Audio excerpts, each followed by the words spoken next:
Good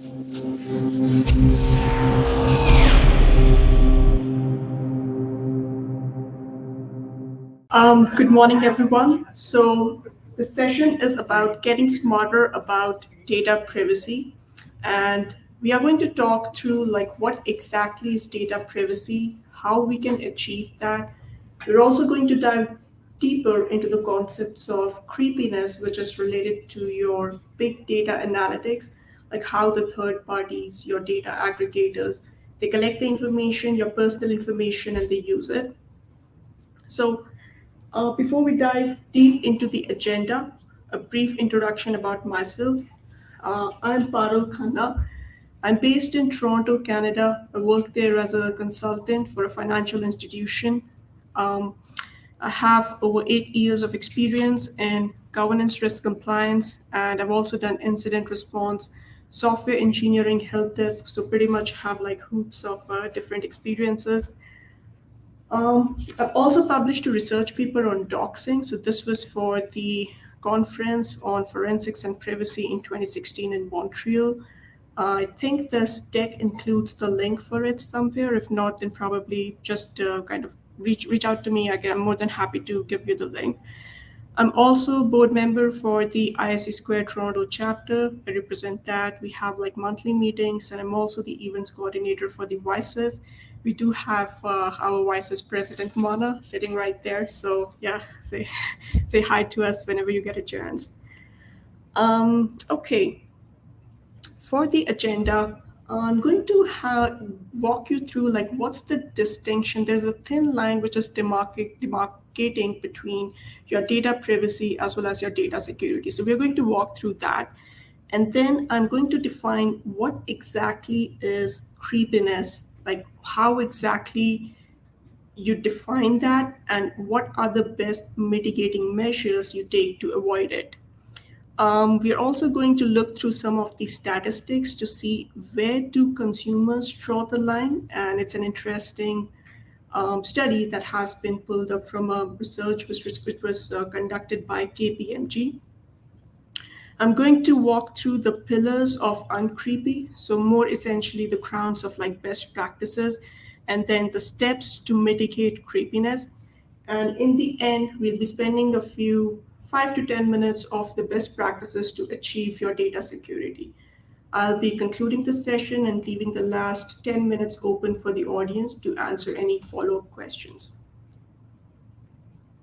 So, between data privacy and data security. So it's essential to understand the difference between the two. When I talk about data privacy, it means how exactly your data is collected, how exactly your data is used, and how exactly your data is shared with third party, your data aggregators, your data brokers. So essentially the governance of collecting, using, and sharing the data, that is your data privacy.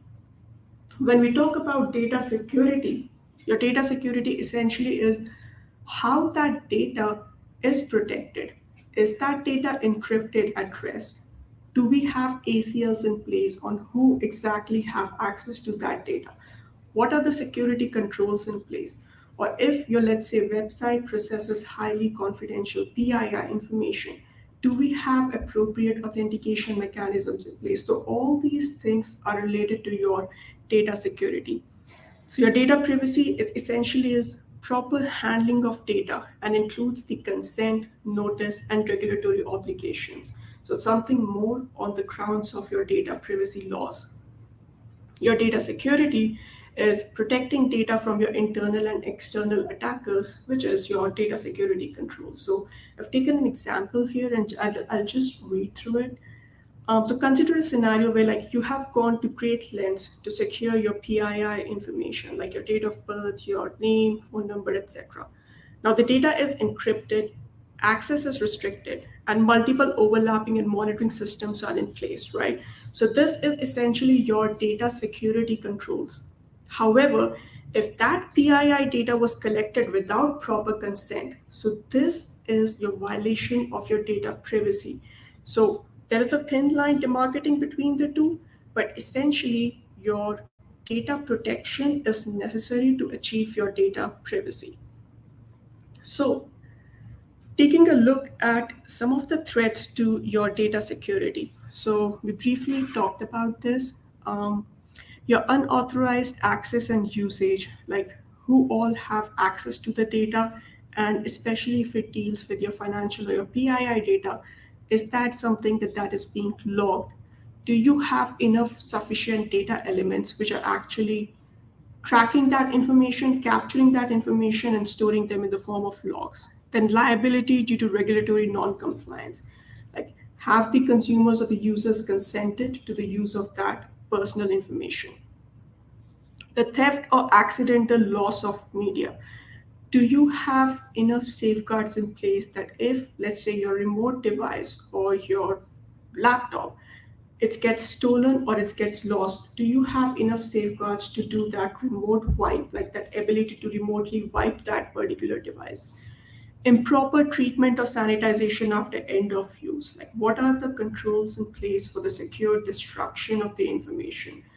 What are the technologies that you're relying on to make sure that the data, sensitive data, cannot be recovered at whatever cost? Your data leakage and breaches, again, there are heavy penalties associated with this. There was a study which was conducted by IBM which said that takes approximately 287, like roughly around an year, to contain a data breach. And the cost of containing a data breach for your hybrid cloud environments is approximately 3.1 million. So this was one of the studies which was conducted by IBM. So you definitely want to make sure you have safeguards in place for your data leakage and breaches. Corruption, modification, and destruction of data. Again, this is important. So you have your logging and monitoring mechanisms in place to ensure that there is no threat, there is no unauthorized modification that has been done to your data. Now, why is data privacy so important? So, first things first, it's your personal identifiable information, right? So, you have the right to know how this information is being used, where it is used, and with what purpose it is being collected, right?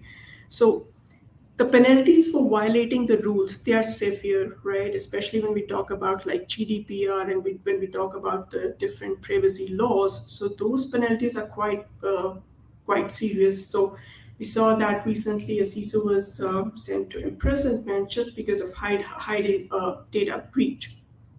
And most of the business has built its business foundation through its customer data. So the trust of your customers, it relies on essentially that they know that the company is protecting the PII data, right? So that's the essential foundation. So you want to make sure that you adhere to it and you have proper safeguards in place to protect your customer data. Then, as we talked about it, privacy, it's the right of every person, to be free from uninvited surveillance. And we are going to look into that surveillance in the coming slides.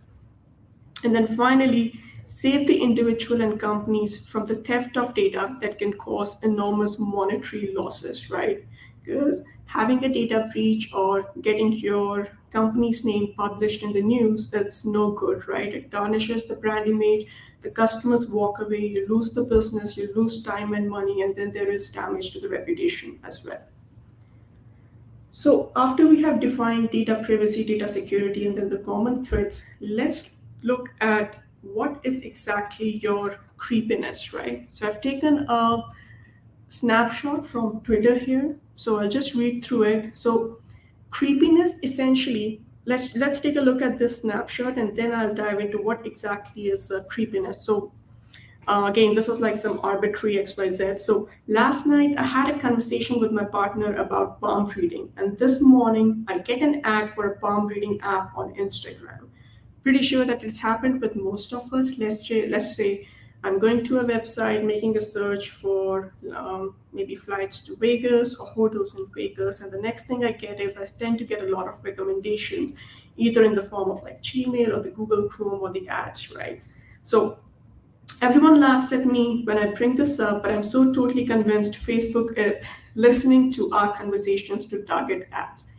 So the a sense of creepiness is that it's someone or literally like these apps, like someone or something there is tracking our activities, that they are so, they get to know about our personal habits, about our personal preferences, and when they come around making those recommendations, for some of us, that could be literally as if someone has been stalking us. It could lead to a fact of like being, someone is, literally standing next to our shoulders and listening all our conversations. So that creates a sense of like being creepy. So this is what essentially creepiness is. Now, how many of us in this room have experienced that? Right? Yeah, I'm pretty sure all of us. And we are going to look into the driving technologies, like what exactly leads to this creepiness. But the concept is named after that feeling that someone is literally watching over our shoulder when the online ads appear connected to an email we sent or even a conversation we just had. So I would like to bring this, like, I think, yeah, last to last week, I kind of like met a few folks at the conference, and the next thing I know, that was my Facebook friend request page was popping up with a friend suggestion for them. So this was essentially like a pretty good example of, okay, there is someone somewhere someone who's tracking it, right? The creepiness comes from the impression that the marketer knows. So when we say marketer, it's essentially your data analytics tool, which knows more about you than you want or expect them to know. And furthermore, they know how to follow you around. In other words, they're spying on you and talking and stalking you. So what are exactly like these technologies? So there is this social listening, right? Now, most of the companies, they have the right to, let's say, intercept or listen to the emails, like the conversations between the employees, right? Like how exactly it's happening. They do track it. So that's one part of it. Your data-driven marketing, which means the way your data is being collected, the way your data is being shared with a third party, the aggregator. So that is something about your data driven marketing. Personalized analytics. Now, this forms a big part of how exactly these personal preferences are being made. This analytics, it's gaining momentum like day over every single day. You have 10 samples from a personal, like from an individual, and you can clearly guess, like using those analytics tool, you can make out what that person's choice would be, what that person's preference would be, and then you kind of like bring it back to that person. So this is what like where your personalized analytics comes into picture.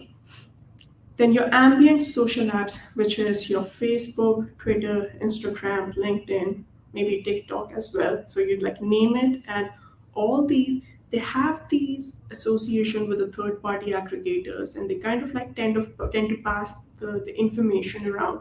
And how these third party aggregators use it, this is not something which is controlled by the application with which you have consented to use your personal identifiable information. So taking a look at what exactly are the factors that define creepiness, there's like three of them, which is control, distance, and granularity.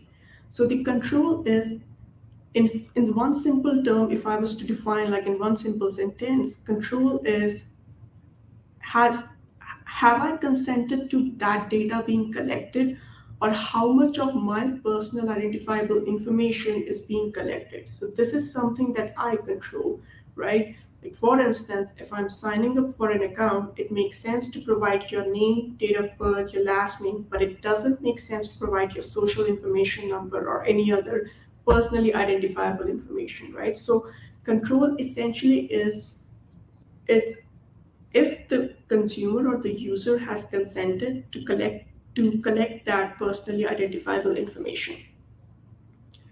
Your distance, which means that whenever your application collects that particular data, how far is that data getting passed on to the third party, uh, your brokers, to the third party aggregators, how exactly your data analytics tool is being implemented on that, right? So that depth or that distance defines a lot of it.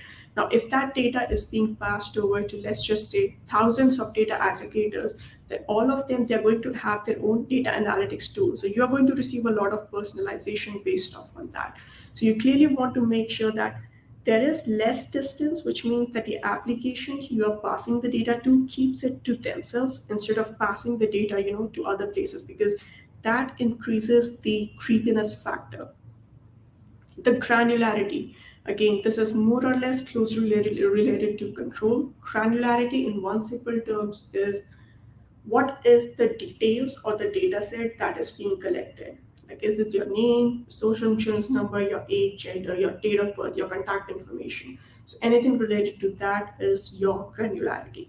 So let me bring up this interesting statistics and facts. Again, this was a study which was conducted by KPMG. So this is just to give you an idea of where exactly we stand in the present world. I believe that there was the studies based off on interviewing 1,500 individuals, like working professionals, and 55% of people said that they had decided against buying something online due to privacy concerns, right? And it's quite normal. It happens with me too. Um, then a little over two-thirds of people are not comfortable with smartphone and tablet apps using their personal data, right? And it's essentially there where we disable the cookies, reject the cookies, or clear the cookies. 50% of people would accept free or cheaper products in exchange for less privacy. Yeah, it works, yes. Then 50% respondents already delete their internet browser cookies or manage their social media privacy settings, which is good, but the number baffles me, it's just 50% of it. And then one third use the incognito or do not track modes when browsing their web. Pretty much a safe practice, but it's just one third of people.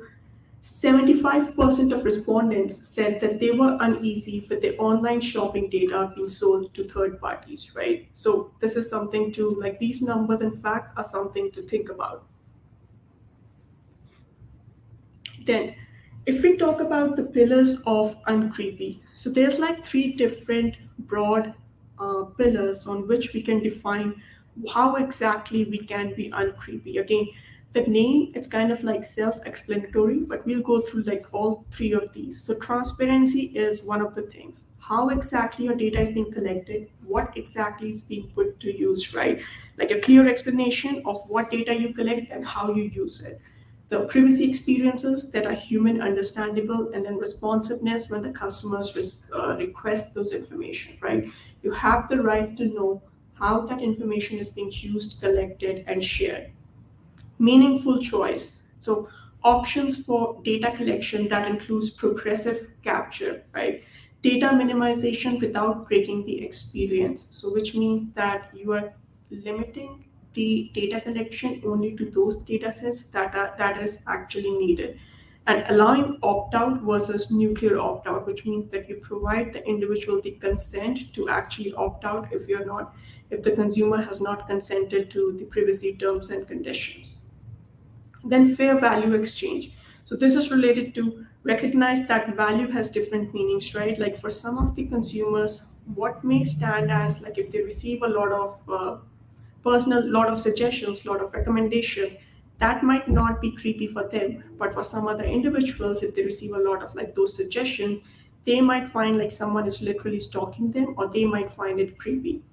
Then ensure the trade-off of the data to value is balanced and fair, and then pass the reasonable expectation test with each new use of data, right? So something to think about when we talk about the pillars of uncreepy. So when we take a look at, again, this is not a very exhaustive, we are going to in the next few slides, we are going to take a look at some of the measures to reduce the creepiness. But again, this is not an exhaustive list. So one of the important things to understand is that one size does not fit all. Like an algorithm which a big company uses to have your data analytics and apply those personal preferences, suggest the personal recommendations, that might be, if your same algorithm, you move it, you just replicate it and apply it to a small startup, that algorithm might be more looked as something which is creepy, something which is invading the privacy of individuals, and something with which individuals get a sense that yes, someone is literally stalking them. So it's important to note that one size does not fit all. Now, analytics team may have to take the lead. Like if I was to redo these slides, I would get rid of the word may. Like analytic teams is a big driving factor when it comes to taking the lead. So the leadership needs to extend beyond simply developing the best possible analytic models. They need to keep in human emotions and considerations into the mind. Leaders should avoid practices and applications that expose the company to customer, societal, legal, and financial risk. Again, an analytics leader may decide to implement a model with slightly weaker predictive powers than one that is stronger, but whose workings were not easily explained to customers and regulators. So you really have to draw that balance on what analytics is doing, and you have to draw that thin line where it's not actually invading into the privacy of the individuals. Apply business sense when using personal data and algorithms. So you definitely want to have, a personal, like a sense of what exactly is this analytics tool or the analytics doing. So even though a particular use of personal data and algorithms may be feasible, it's not necessarily wise. So it's important to ask this question: how is the customer likely to respond to this recommendation ad or automated decisions, right? So that should be something that needs to be kept in in the mind when you are building those data analytics algorithms and solutions. Now, for example, it's possible for a gaming like a gambling company to send offers to people with known gambling addiction problems, right? But let's just say if someone who's not addicted to gambling and you are sending them suggestions, so that's kind of like does not make sense. So you have to really be aware of what exactly you have to really ask this question, like how exactly are the customers likely to respond to this recommendation.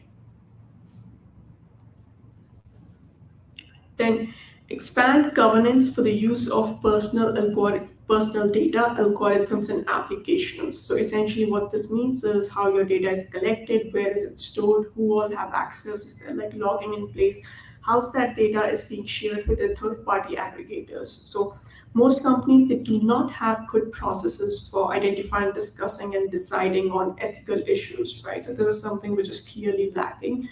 Then better governance is needed. So governance committee members should have a mix of your business, legal, ethical, statistical, modeling, and system engineering background. So you definitely want to have that element of governance when you are collecting the data and when you are sharing it.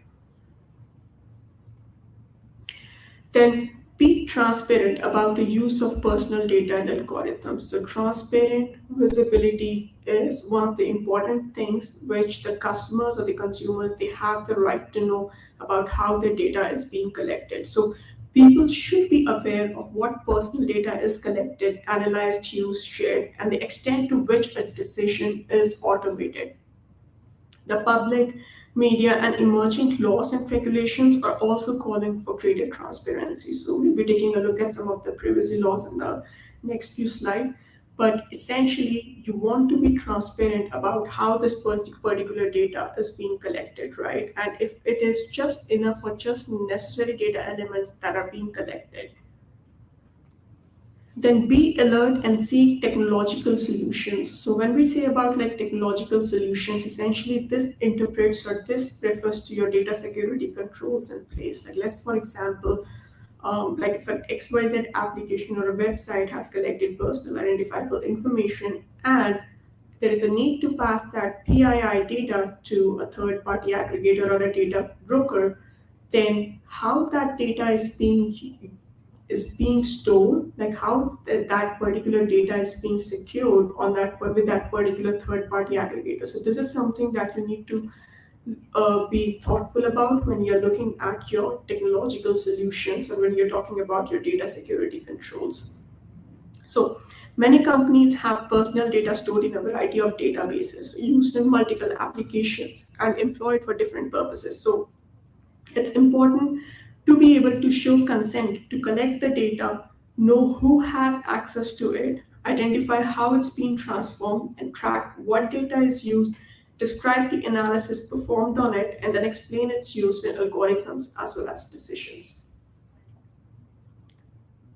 Then, act on current and future laws and regulations. So it's important because if you don't abide by your data privacy laws and regulations, then there is a heavy penalty associated with that.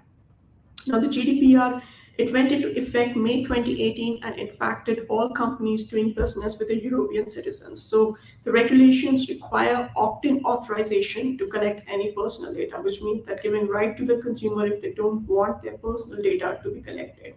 Now, the request must be specific, which means that it should not be ambiguous, that they should clearly list for what the data is being collected and how it's going to be used. So that's where the little thing like the terms and agreements or the privacy terms and agreements, which we usually skip, that comes into picture.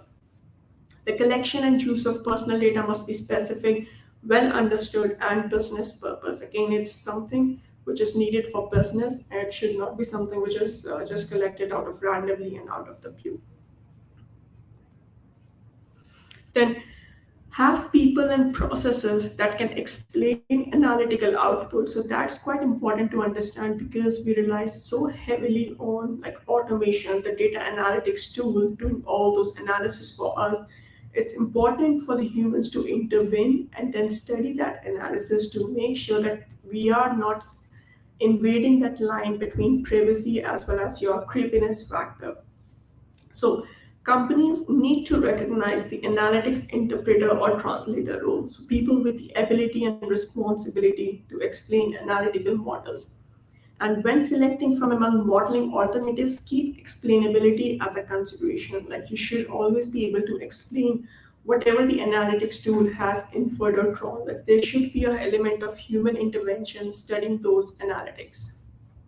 And then the next important one is be careful when automating decisions of the heart. Now, data analytics, yes, it can be applied when we are talking about, let's say, we want to receive personal preferences or recommendations or suggestions. Yeah, that's fine. But can those data analytics tools be applied to everywhere, like all the institutions across all the technologies? The answer is no. Like for example, if we are talking about something related to your medical or something related to your like heart, making decisions of whether a person needs a heart, a pacemaker or not, right? We cannot rely on this. Obviously, we can help. The data analytics can help, but end of the day, the call has to be made. Like the year or nay decision has to be made by the human. So that's why it's important to have that human intervention when we say that someone needs to study those data analytics results and the outcomes.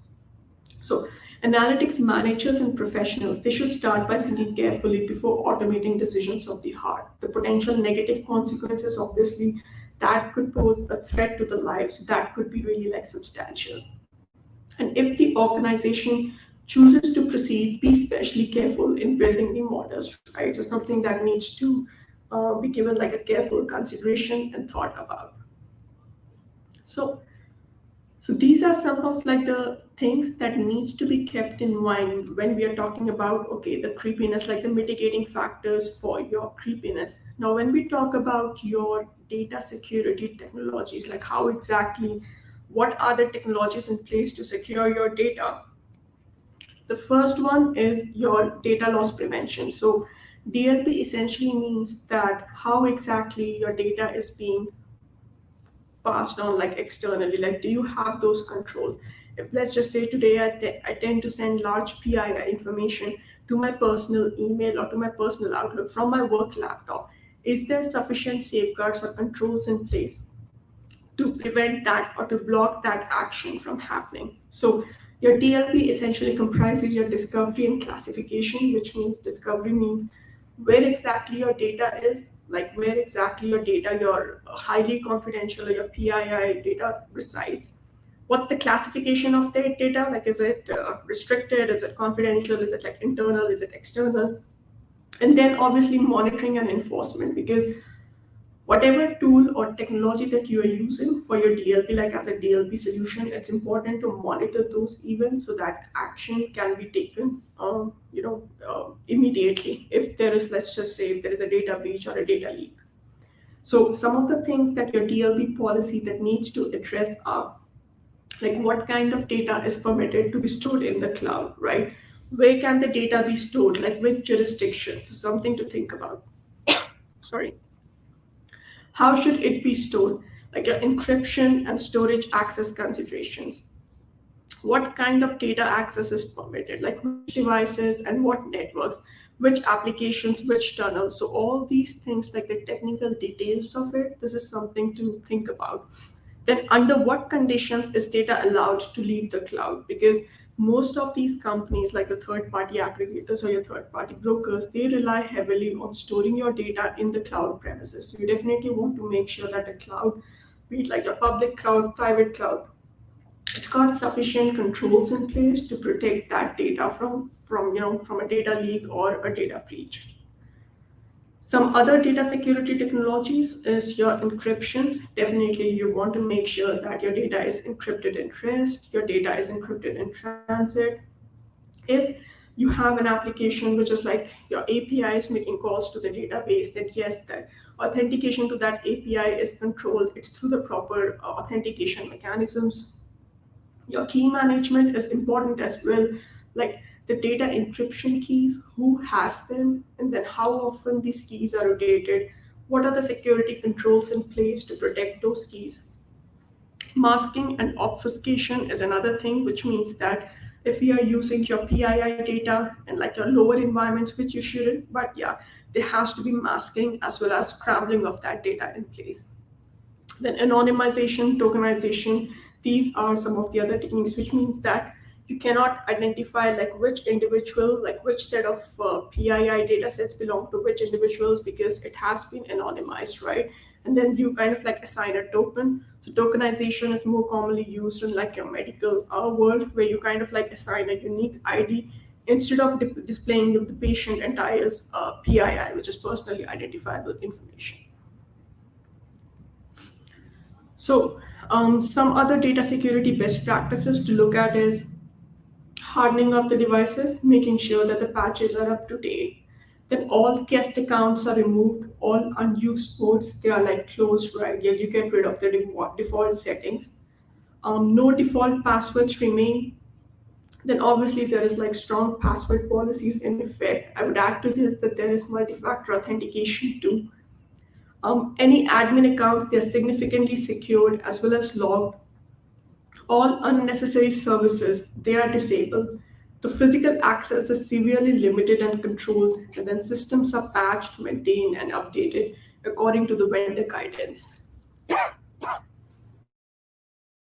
Sorry, I have been transitioning like in the last 3 weeks across different weathers. So yeah, throat is one of the things that it has hit hard. Talking about data privacy in cloud. So privacy rights or obligations, they are related to collection, as we talked about, your collection, use, disclosure, storage, and destruction of personal data. So some of the things that you actually need to think about when we talk about data privacy is what information in the cloud is regulated under your data protection laws. Then who is responsible for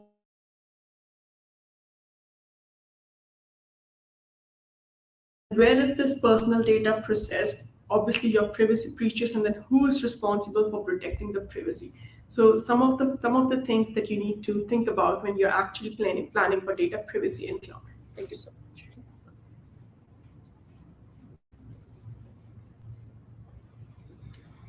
Okay. So some of the factors you have to think about when you're talking about your data privacy is segregations of roles and appointments. So this is quite important. Like if there is, admin, there is a super user, or there's like segregation of duties. The training and instruction, so security awareness and training is quite like underrated, but it definitely forms a big part of how you implement those security controls and how you secure your data. Authentication techniques and procedures, you definitely want to rely on strong authentication mechanisms in place, right? And if there is your website processes highly confidential or PII data, you want to make sure that there is enough logging in place, your logging is capturing enough data set or sufficient data set elements. Authorization techniques and procedures, like what kind of access is granted, like what level of access is granted, you want to make sure of that. Control on the time validity of assigned authorization profiles. Like if there is after a time limit, you kind of like that expires, that access expires. So you want to make sure of that particular thing. Then personal data breach management plans, techniques, and procedures, obviously your company policies as well as standards. And then log activities according to the criticality of personal data or the purpose of processing. Your data retention control according to the purpose of processing, like how exactly the data is retained. Like once your data retention period is over, how do you exactly scrub that data? How do you get rid of that data? Like is it through your like deleting, erasing? So all those things, you definitely want to make sure that you're not able to recover that data. So something to think about. And then so yeah, this slide, it depicts some of the privacy laws which came into effect. So there was this in 1974, you had the US Privacy Act, then HIPAA, which is your Health Insurance Portability and Accountability Act, that and it protects your health information. That came into effect in 1996. In 1999, you had the GLPA, which is your Gramm-Leach-Bliley Act. It protects your financial, non-public, personal information. Then Children's Online Privacy Protection Act, your COPA, came into effect in 2000, which protects the children's data under 12 years. I think it has been revised to 13 years.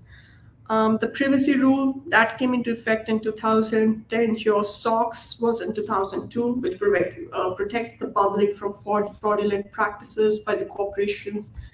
Your FISMA, which is Federal Information Security Management Act, that came into effect in 2002 as well. It ordered the agencies to protect the highly confidential or confidential data, which is your financial data as well. ISO 27001, that's in 2013. It functions as a framework for an information security management system. And then you have your GDPR, which is in 2018 and aims to protect your European citizens' personal data. So it's important to be aware, like in which jurisdiction, like what kind of your data privacy law is applicable, especially if you have your data storage or if you're relying on your third-party brokers, which are into like different jurisdictions. So definitely something to think about, because violation of the privacy laws, as I stated before, yes, it leads to heavy penalties. So to conclude this session, we know that the growing use of personal data and algorithms, it's creating both business opportunities and challenges. Like what may be creepy for one individual may not be creepy for another individual. The data analytics is booming, like day by day, there is like these data analytics tools, more work is being done to develop these models. There is large amount of data that's being collected. So it's important to know like for what purpose it's collected in order to address both the opportunities as well as challenges. Then it is clear that the public media and state and federal governments are going to press for greater transparency and accountability and insist that personal data and algorithms be used in fair, ethical, and legal ways. So definitely transparency, having clear visibility on what exactly or how exactly the data is being collected is another thing to be kept in mind. And then analytics managers and professionals and companies already heavily using your personal data and algorithms, they are aware of the growing pressures and demands. So, however, the need for algorithmic transparency is going to expand and will be felt by all companies that apply analytics to personal data. So, essentially, in one sentence, if I was to summarize this, is there should be human intervention when exactly designing your analytic solutions and your analytic models. Like, what is the outcome of that particular data analytics? And is this outcome justifiable? Like, let's just say if we were to recommend that outcome to an individual, would that be considered as an invasion of privacy, or would that be considered as a normal behavior, like as uncreepy? So something to think about, and that call essentially needs your human intervention or your human folks to actually apply their brains and think about it, because it's easier if we rely on automations or your data analytics to pass that line, which kind of like demarcates between your privacy as well as something which is creepy. So I think, with that, I leave the last 7 minutes of this session open for the audience to answer any questions. I can be reached on if you have any other comments or questions after that. If I can be reached on my email, or that's the link to my LinkedIn profile. So I'm open to questions. Yes, please. I've heard kind of rumblings that there is an accounting model to actually determine the reputational cost of a breach. Is that something that that you're aware of? Yeah, good question, and thank you for that. So I'll just repeat it for the audience here, especially folks who are sitting at the back. Like, is there an analytic solution too, which is being considered to estimate like the cost of the data breach, right? Like into effect. Is that right? Well, the reputational cost. Uh, So the it's not necessarily a number, but it's how a company will take the hit reputationally if they have a breach and have to go public with it. Right, the reputational cost of the breach. So, yeah, thank you for that.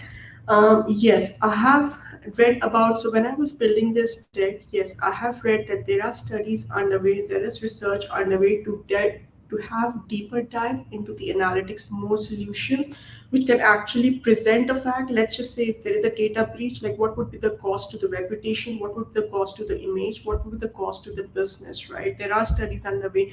Again, how that particular research applies to a small startup, a medium startup, or a big company like Facebook, Google, that kind of like differentiates. Like one small, so this again gets us back that one theory does not fit all. Like one size does not fit all.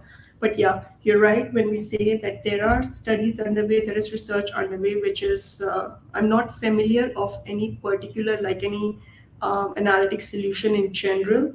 But yes, while building out this deck, I did come across that yes, there are studies underway. Any further questions?